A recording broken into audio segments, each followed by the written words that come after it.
Carta aos Colossenses, capítulo 1. Paulo, apóstolo de Cristo Jesus pela vontade de Deus, e o irmão Timóteo, aos santos e fiéis irmãos em Cristo que estão em Colossos. A vocês, graça e paz da parte de Deus nosso Pai e do Senhor Jesus Cristo. Sempre agradecemos a Deus, o Pai de nosso Senhor Jesus Cristo, quando oramos por vocês, pois temos ouvido falar da fé que vocês têm em Cristo Jesus e do amor que têm por todos os santos, por causa da esperança que lhes está reservada nos céus, a respeito da qual vocês ouviram por meio da palavra da verdade, o Evangelho que chegou até vocês. Por todo o mundo este Evangelho vai frutificando e crescendo, como também ocorre entre vocês, desde o dia em que o ouviram e entenderam a graça de Deus em toda a sua verdade.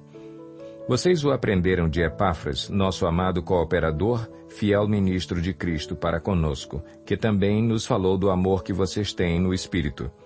Por essa razão, desde o dia em que o ouvimos, não deixamos de orar por vocês e de pedir que sejam cheios do pleno conhecimento da vontade de Deus, com toda a sabedoria e entendimento espiritual.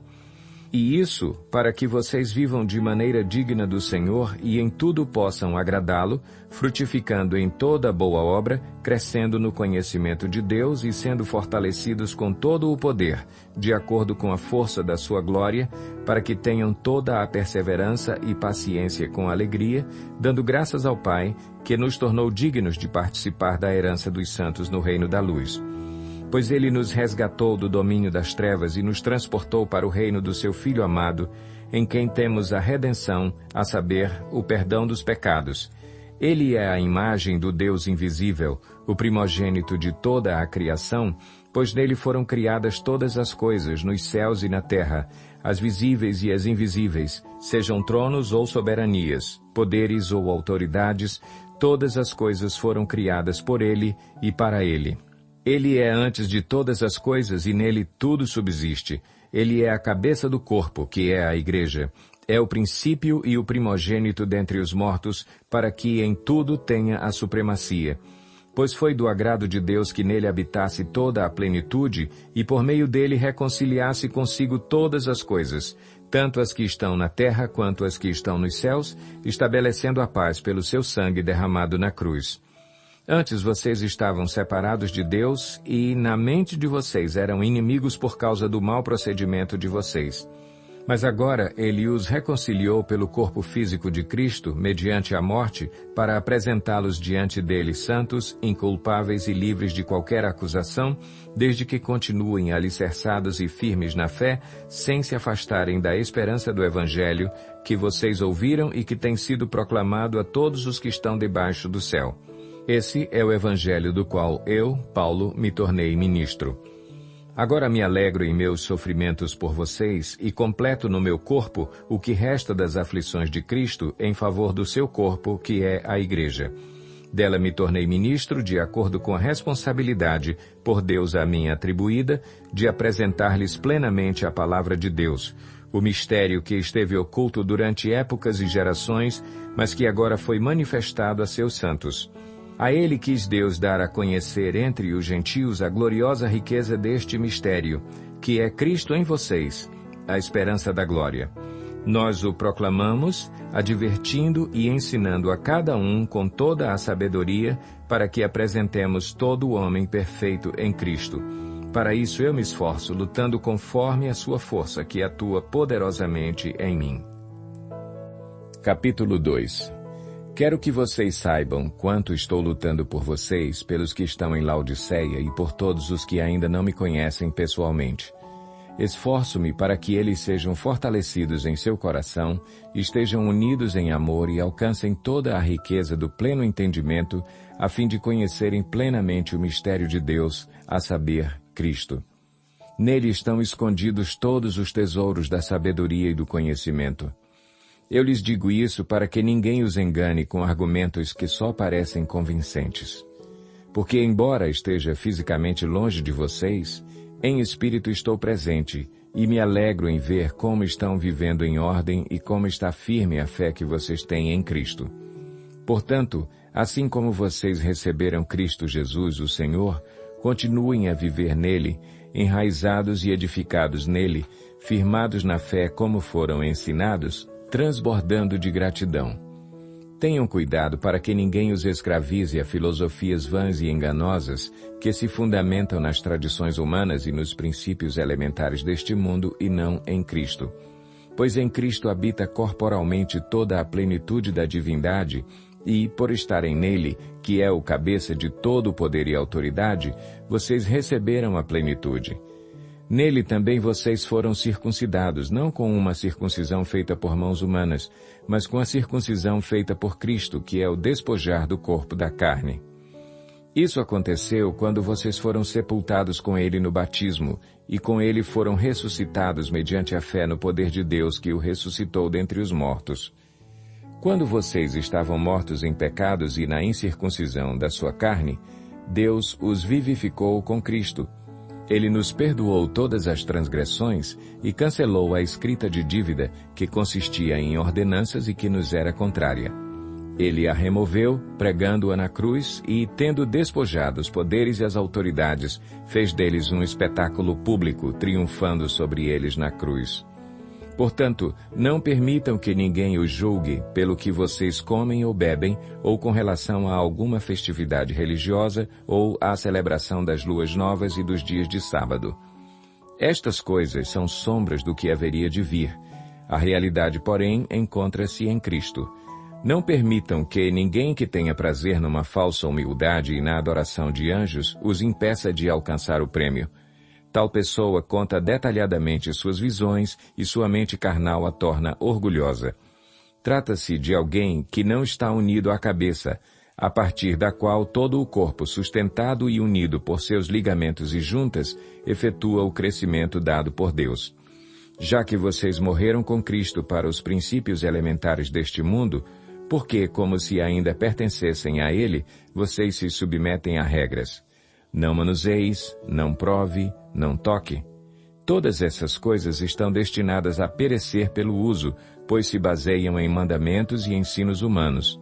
Essas regras têm, de fato, aparência de sabedoria com sua pretensa religiosidade, falsa humildade e severidade com o corpo, mas não têm valor algum para refrear os impulsos da carne. Capítulo 3.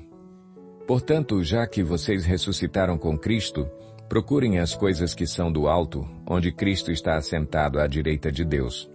Mantenham o pensamento nas coisas do alto e não nas coisas terrenas.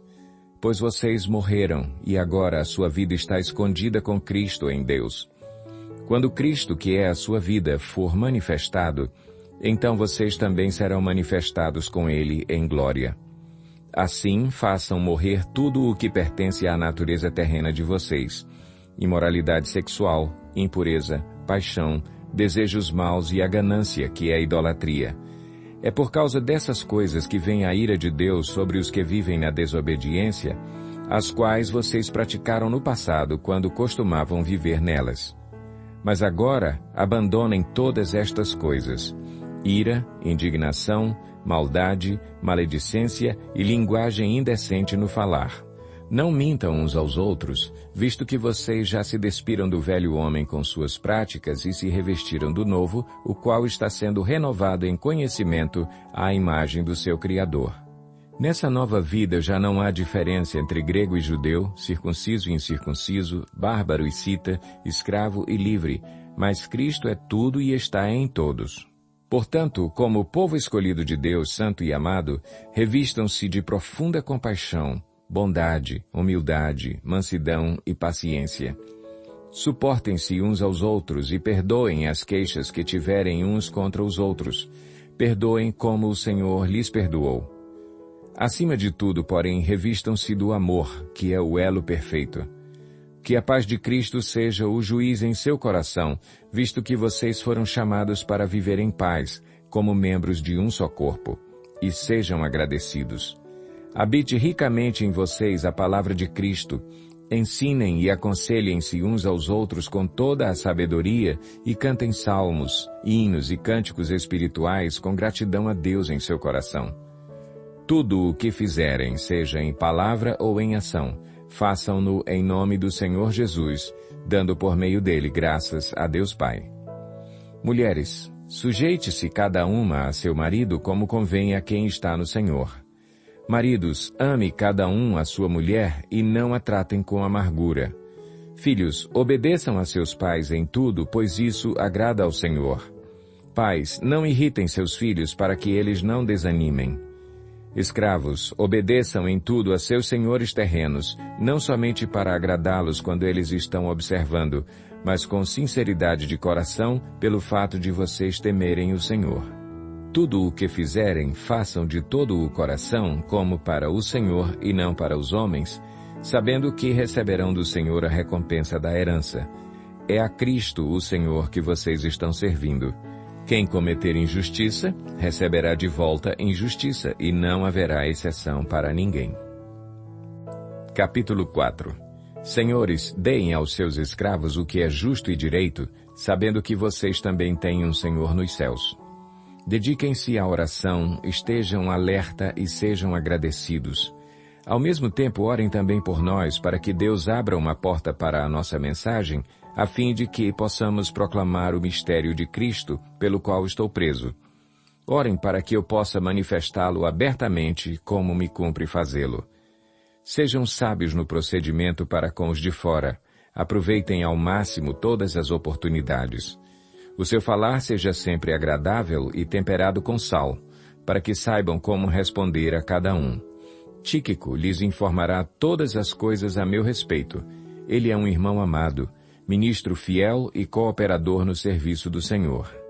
Eu o envio a vocês precisamente com o propósito de que saibam de tudo o que se passa conosco e para que ele lhes fortaleça o coração. Ele irá com Onésimo, fiel e amado irmão, que é um de vocês. Eles irão contar-lhes tudo o que está acontecendo aqui. Aristarco, meu companheiro de prisão, envia-lhes saudações, bem como Marcos, primo de Barnabé. Vocês receberam instruções a respeito de Marcos, e se ele for visitá-los, recebam-no. Jesus, chamado Justo, também envia saudações. Esses são os únicos da circuncisão que são meus cooperadores em favor do reino de Deus. Eles têm sido uma fonte de ânimo para mim. Epáfras, que é um de vocês e servo de Cristo Jesus, envia saudações. Ele está sempre batalhando por vocês em oração, para que, como pessoas maduras e plenamente convictas, continuem firmes em toda a vontade de Deus. Dele dou testemunho de que se esforça muito por vocês e pelos que estão em Laodiceia e em Hierápolis. Lucas, o médico amado, e Demas enviam saudações. Saúdem os irmãos de Laodiceia, bem como Ninfa e a igreja que se reúne em sua casa. Depois que esta carta for lida entre vocês, façam que também seja lida na igreja dos Laodicenses, e que vocês igualmente leiam a carta de Laodiceia. Digam a Arquipo: cuide em cumprir o ministério que você recebeu no Senhor. Eu, Paulo, escrevo esta saudação de próprio punho. Lembrem-se das minhas algemas. A graça seja com vocês.